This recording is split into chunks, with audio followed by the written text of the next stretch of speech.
This is CGTN, China Global Television Network.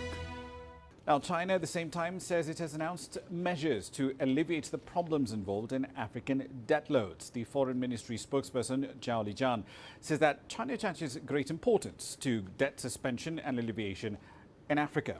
It is committed, he says, to fully implementing the G20 debt relief initiative. Now, the Export-Import Bank of China, which is essentially an official bilateral creditor, says it has signed debt suspension agreements with at least 11 African countries and other non-official creditors and have also reached consensus on debt relief with some African states. Zhao said that China will exempt 15 African countries from interest-free loans due by the end of the year and continue to promote the international community, especially the G20, to further extend the duration of the proposed debt suspension program. All right, then, so let's dig a little deeper into the details of how this ongoing wrangling over debt relief issues might actually play out among sub-Saharan African economies. Ken Gichinga is the CEO at Mentore Economics. He joins me live tonight. Ken, good to have you on the program. So let's start with the Kenyan context. Kenya is one of the countries that has opted to not take part in the G20 debt suspension program.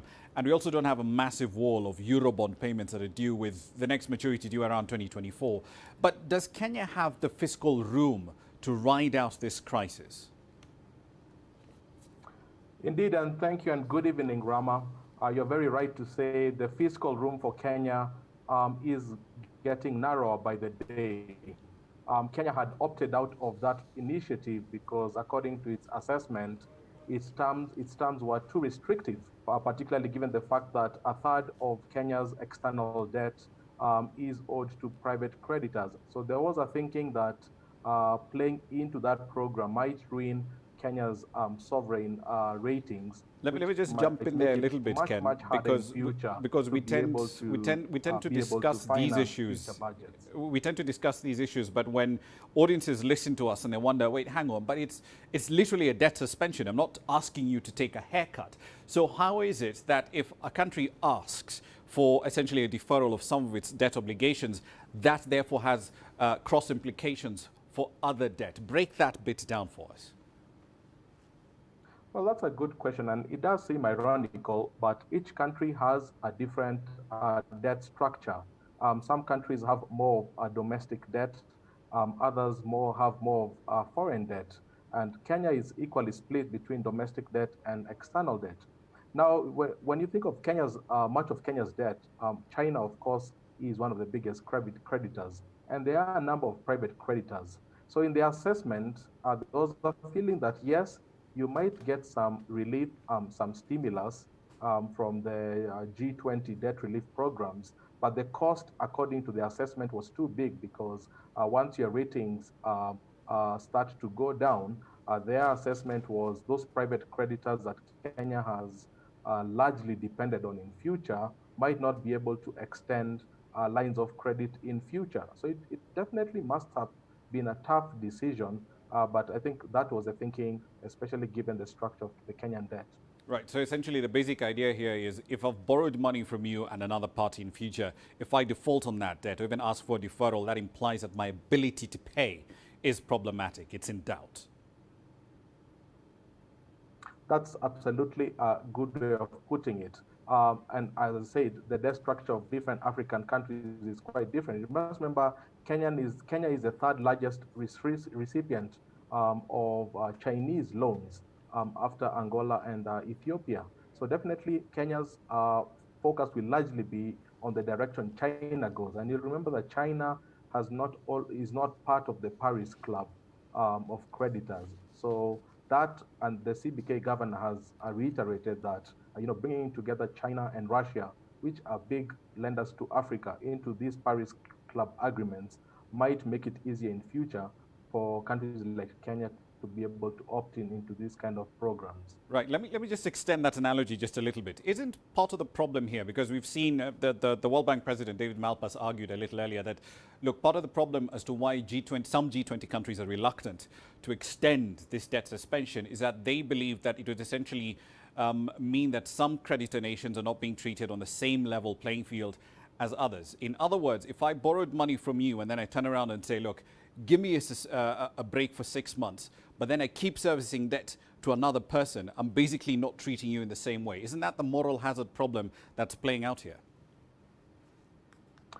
Indeed, it is a moral hazard problem. And actually, if you think of it from a broader perspective, where people have argued that the entire political economy of Africa has been tied to these loans coming from these European, American, and Asian countries. And with that, those countries do have some sort of power.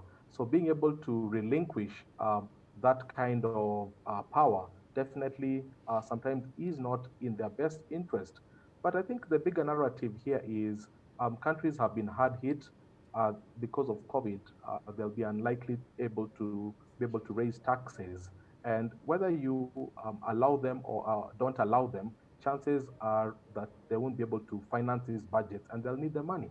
You saw Zambia only 2 weeks ago defaulted on its international obligation. So there's already a feeling that whether they agree or not, the fiscal position of these countries is in a very dire position, and it's in the best interest of the global financial order to be able to maintain that stability. And I think that's the reason that they're trying to push these arguments that David Malpass just announced. Indeed. One last question for you, Ken, because at the end of the day, as you pointed out, tax revenues are likely to fall. Spending requirements, however, are still going up.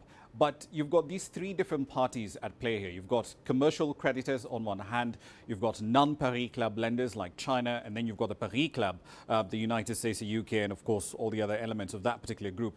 And how do we get all of these parties into one room on an agreement that they can all sign off on? Because it sounds like they're all pushing in completely different directions.